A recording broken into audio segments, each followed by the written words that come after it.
Truly I tell you, unless you change and become like little children, you will never enter the kingdom of heaven.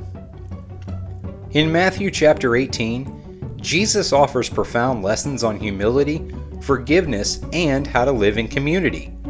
This chapter provides insights into what it means to follow Jesus with a heart of grace and compassion. Welcome to Gospel Unlocked.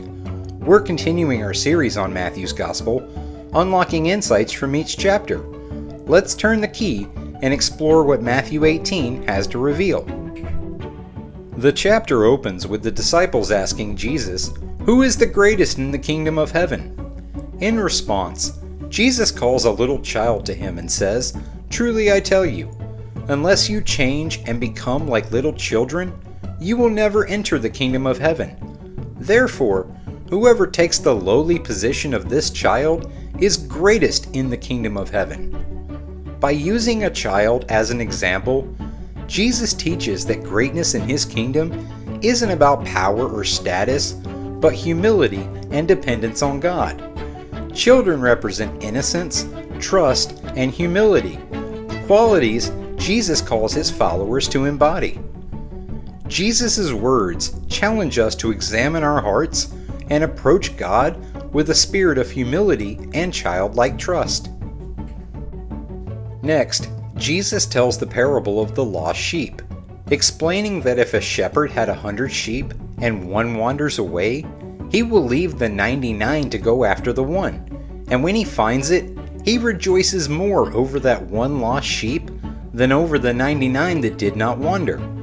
This parable reflects God's love and pursuit of every individual, showing that he values each person and is willing to go to great lengths to bring us back to him. Jesus emphasizes that it is not God's will for even one of his little ones to be lost.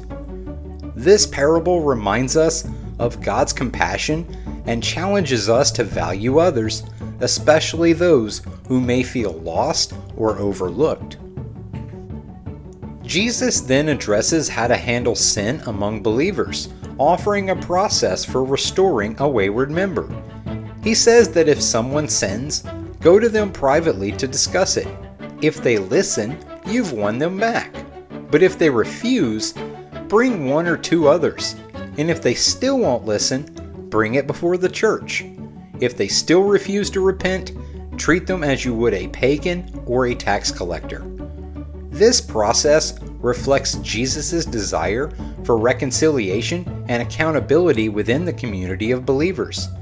The goal is not punishment, but restoration, seeking to bring the person back into fellowship with humility and love. Jesus' guidance here challenges us to pursue reconciliation with grace, compassion, and patience, prioritizing unity and the spiritual health of the community. Following this, Jesus teaches about the power of unity in prayer. He says, "If two of you on earth agree about anything they ask for, it will be done for them by my Father in heaven. For where 2 or 3 are gathered in my name, there I will be with them." This promise emphasizes the power of collective faith and the importance of praying together.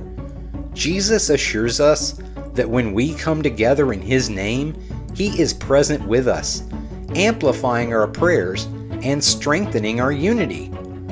This teaching encourages us to value community and to pray with one another, trusting that Jesus is with us as we seek God's will together. Finally, Jesus tells the parable of the unmerciful servant. In this story, a servant who owes an enormous debt is forgiven by his master, who cancels the debt entirely. But when this servant encounters a fellow servant who owes him a small amount, he refuses to show him mercy, demanding full payment and having the man thrown in prison. When the master hears of this, he is outraged, and he has the unmerciful servant thrown into prison until he can repay the debt. This parable teaches a powerful lesson on forgiveness. Jesus concludes, "This is how my Father in heaven will treat each of you unless you forgive your brother or sister from your heart. Forgiveness is central to following Jesus, and we're called to show the same mercy to others that God has shown to us. The parable of the unmerciful servant challenges us to examine our hearts and extend genuine forgiveness to those around us, reflecting God's boundless mercy. Matthew chapter 18 guides us through essential teachings on humility, community, reconciliation, and forgiveness. In this chapter, Jesus reminds us of the importance of a compassionate heart and a willingness to restore relationships.